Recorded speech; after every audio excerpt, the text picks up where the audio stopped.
My name is Julie B. Pilgueras, BS Fisheries 3. Introduction Aquaculture. Number 1. Explain and elaborate the paraphrase. Give a man fish and you feed him for a day. Teach a man how to fish and you feed him for a lifetime. It means give a man the answer and he'll only have a temporary solution. Teach him in a principle that lead you to that answer and he will be available to create his own solution in the future. It's considerably less cuts and cost, but I think it gets down to brass tacks. Much better that limiting the meaning of the approach to traditional characterity. If you go with the education translator, you're talking about nothing but how to elevate the standard of living in their world countries, which is important but handle that one universal problem of life. In fact, the quote about education does even make full use of the statement within the context education because formal education too often consists nothing more than making children memorize answers, ignore the importance of teaching them how to get those answers in first place.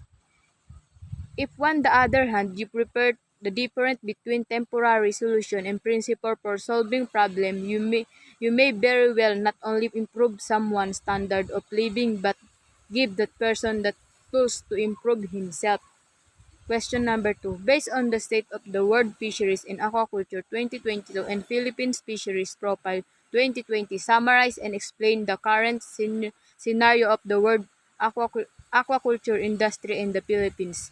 Aquaculture industry current stand in the industry problem issue and where do we go from here?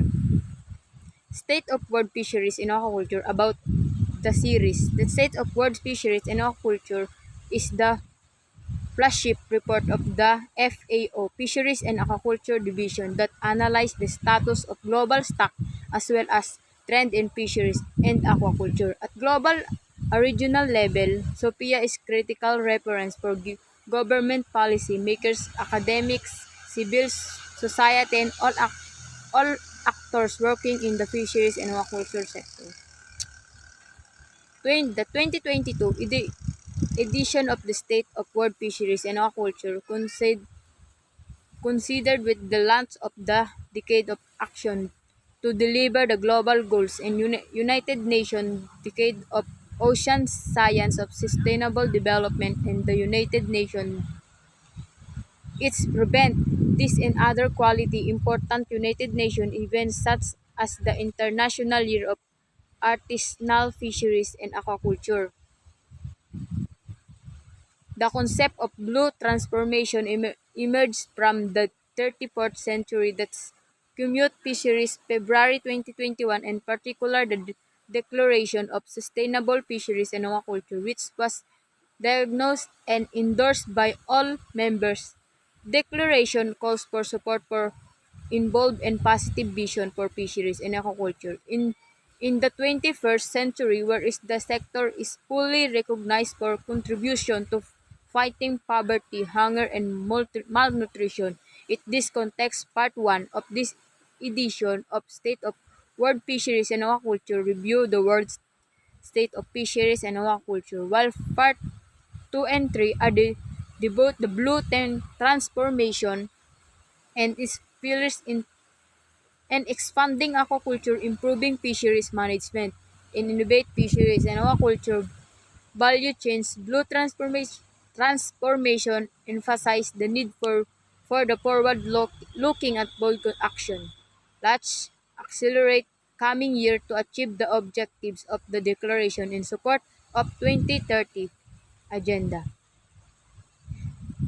Question number 3. Explain the concept of blue revolution. Cite some example on your truth and about it.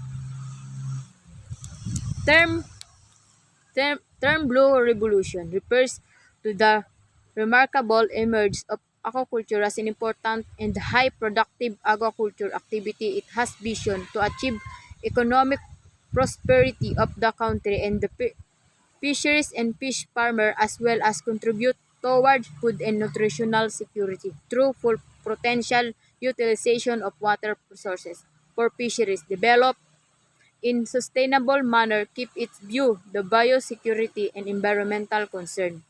Pros and cons. The Blue Revolution found its contribution to the development and management in freshwater aquaculture. The term aquaculture, including island and marine farming, it supply fish a higher rate for human consumption, but the major disadvantage in aquaculture are water population and over intensification challenge. Question number 4. Explain the efficiency of aquaculture and of food production. Aquaculture is economical, more efficient, and variable than land-based on animal farming system in the sense that fisheries are efficient converters of food to flesh and there is more production of fish biomass per unit area. In a general plant product are limiting in one of the other essential amino acid and or essential fatty acid. However, fish have well-balanced amino acid and fatty acid profile and especially free-structured fatty acid which is present in a good quality fish less in high digestive and considered as a rich in several mineral and some one vitamins. In addition, aquaculture practice generate employment and foraging enhance. Therefore, aquaculture as a food production system show the protein to provide the quality proteins to over increase human population and to combat malnutrition. And thank you po.